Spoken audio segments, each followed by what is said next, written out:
السلام عليكم ورحمة الله وبركاته. صلاح عطية ومواطنكii kasbaday qulubta reer Masar waxaana la sheegay geeridiisa inay ka soo qayb galeen kumanaan qof. Waxa uu dhashay 18 Maarch 1946. Waxa uu ku dhashay tuulada Tafahna al-Ashraf. Waxa uu qoyskoodu ahaa qoys faqiira. Waxa uu bartay kulliyadda beeraha. Markii uu dhamaystirtay waxbarashadiisii waxa uu galay tababar ciidanimo si uu u guto waajibkiisa. Tababarkii markii uu dhamaaday waxa ay shuraakoobeen 8 dhalinyaro ah. Waxay ku heshiiyeen inay furtaan beer lagu dhaqo digaaga hase ahaatee ma ay haysan dhaqaale ku filan. Waxa ay dooneen qof tobnaad oo la shuraakooba laakiin Salaax waa uu ka diiday oo waxa uu sheegay in qofka tobnaad uu noqon doono Ilaahay. Waxayna ku ballameen faa'iidada ka soo baxda ganacsiga inay 10% uu leeyahay Ilaahay micnaha ay u bixiyeen sadaqo. Ganacsigoodii waa uu kala socday faa'iidadii ay qorsheeyeen mid ka badan ayaa ay ka heleen. Mar labaad ayay ku ballameen inay kordhiyaan lacagta sadaqada ah oo ay ka dhigaan 20%.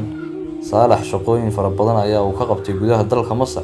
1984 Salaax Cadiye waxa uu dhisay 6 maxad oo uu kala dhisay gabdhaha iyo wiilasha. Salaax Cadiye ma uu joojin shaqadaas oo waxa uu dhisay wado tareen.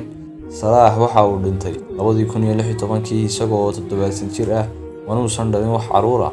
Dhab ahaantii waa shakhsiyad ku dayasho mudan oo maanta ganacsatada Soomaalidu haddii ay sidaas sameeyaan lama helaan qof baahan amba qof gaajoonaya. Nabigeena naxariis iyo nabadgelyo korkiisa ha ahaatee waxa uu yidhi sadaqadu maalka waa ay siyaadisay ma nusqaamiso. Wassalaamu calaykum waraxmatullaahi wabarakaatuh.